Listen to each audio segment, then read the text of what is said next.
भारत बहुत ही जल्द अपनी एक विशेष मिसाइल से पूरी दुनिया को चौंकाने वाला है, क्योंकि भारत ने एक ऐसी मिसाइल को बनाने की ओर कदम बढ़ाया जो ना ही आज के तारीख में दुनिया के किसी देश के पास है और ना ही ऐसी मिसाइल बनाने की हिम्मत किसी ने की। लेकिन जैसा कि भारत मिसाइल बनाने के मामले में यूरोपियन देशों से आगे निकल चुका है, तो ऐसे में भारत ने उस मिसाइल की ओर कदम बढ़ा दिया जो यकीन मानिए भविष्य के युद्ध के नतीजे बदल देंगे। क्योंकि ना तो दुश्मन भारत के इस मिसाइल को समझ पाएगा, ना ही दुश्मन के मिसाइल डिफेंस को यह समझ पड़ेगा कि आखिर भारत के इस मिसाइल को कैसे रोका जाए। तो चलिए इस पूरी टेक्निकल खबर को आसान करके समझाते हैं। खबर कुछ ऐसी है कि भारत की वायुसेना ने foundation for science innovation and development के साथ में एक डील साइन की है और ये वही डील है जो भारत को भविष्य में एक ऐसी मिसाइल देगा जो दुनिया में किसी के पास नहीं है।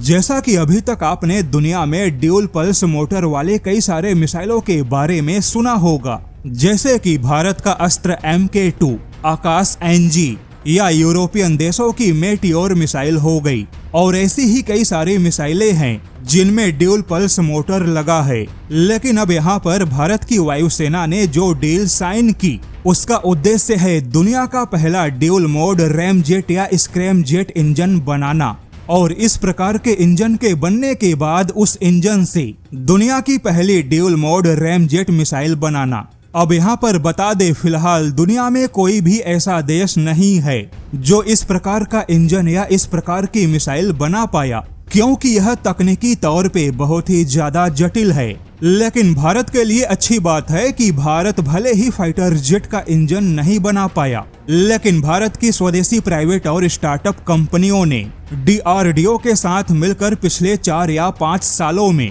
ड्यूल पल्स मोटर या रैमजेट और स्क्रैमजेट इंजन की तकनीक में अमेरिका या रूस से कहीं ज्यादा तेजी से सफलता हासिल की है। और भारत के इसी सफलता का नतीजा है कि भारत की जो हाइपरसोनिक मिसाइलें शुरुआत में 6 या 7 मैक की स्पीड की होने वाली थी, वह भारत के वैज्ञानिकों की इंजन सफलता की वजह से 10 या 11 मैक स्पीड में पहुंच गई। और आपको जानकर आश्चर्य होगा कि केवल अगले 5 सालों में भारत के पास में ऐसे स्क्रैमजेट इंजन होंगे जिससे कि भारत के हाइपरसोनिक मिसाइलों की स्पीड 20 या 22 मैक प्लस होगी। बता दे, इतिहास में रूस ने ड्यूल मोड स्क्रैमजेट इंजन की ओर कदम बढ़ाया था, लेकिन अच्छी सफलता ना मिल पाने की वजह से और मिसाइलों में आगे रहने के दबाव की वजह से रूस ने इस प्रकार की तकनीक पर आगे काम नहीं किया, जिसके बाद रूस ने pure scramjet plus rocket booster की ओर कदम बढ़ाया।